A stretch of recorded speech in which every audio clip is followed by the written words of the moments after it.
Pessoal, vamos lá então para a terceira parte de nossa aula. Agora o nosso foco está sobre os reinos bárbaros cristãos, ok? E lembrando que nos slides nós temos um mapa que demonstram onde e quais etnias estiveram presentes na Europa e arredores, ok? Beleza? O nosso foco aqui, o nosso destaque é para o reino franco. Beleza? E principalmente devido às questões políticas e religiosas que estão envolvidas neste momento, conforme o nosso material destaca. Beleza? Religiosamente falando, nós temos algo que foi de grande importância para a Igreja Católica, certo? No século V, o rei Clovis Franco converteu-se ao cristianismo. E isso foi muito importante porque, lembrando que os povos ditos bárbaros, eles eram pagãos, eles eram politeístas, eles tinham a sua religião própria. Agora, com o seu rei se convertendo ao cristianismo, é óbvio que a população seguirá o mesmo caminho. Ou seja, os francos tornam-se grandes aliados da Igreja Católica. Principalmente porque, unindo essa concepção de religião e política, os francos vão conquistar outros territórios, certo? E doarão parte de tais territórios para a Igreja. Tudo bem? Então você tem, além da adoção do cristianismo, nós temos a questão territorial envolvida nisso tudo. Aí passando por outros reis, nós temos o seguinte: o surgimento dos carolíngios, futuramente Império Carolíngio. Olha, vamos adotar aqui como mais sinônimos. Tá? Não é muito bem por aí que as coisas funcionam, mas para que não se confunda. Tá?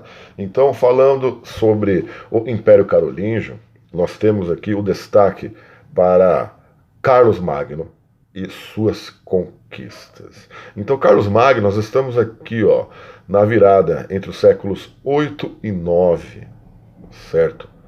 Carlos Magno foi um grande conquistador de territórios e um grande aliado da Igreja. Lembrando que no ano 800 ele foi coroado pelo Papa, imperador do Sacro Império Romano. Então veja só, nós temos, pós-queda de Roma, o surgimento de um novo império, certo? E mais uma vez, com grandes influências da Igreja. Tudo bem? Agora, um fator determinante nisso tudo é o processo chamado de descentralização política. O que significa isso? Veja, o poder ele passará a ser dividido entre os reis e os nobres. Tá? Vamos usar aqui o exemplo de Carlos Magno. Ele dividiu o seu território entre os condes. Então, qual que é a história? O império, certo? Ele será dividido em áreas administrativas, os condados. Tudo bem? Os nobres, os condes que administram tais condados, eles prestam fidelidade, eles têm um juramento de fidelidade ao seu rei, certo? Um processo que é conhecido como comitatus, a fidelidade presente entre o rei e seus comandados. Então até aí tudo tranquilo, certo? Porque Carlos Magno, ele tinha a fidelidade de seus comandados. O problema vem com os seus sucessores, certo? No ano de 843 foi assinado o Tratado de Verdun, que dividia o império entre os 3 netos de Carlos Magno, certo? Esse processo inicia a tal descentralização política, porque o que acontece?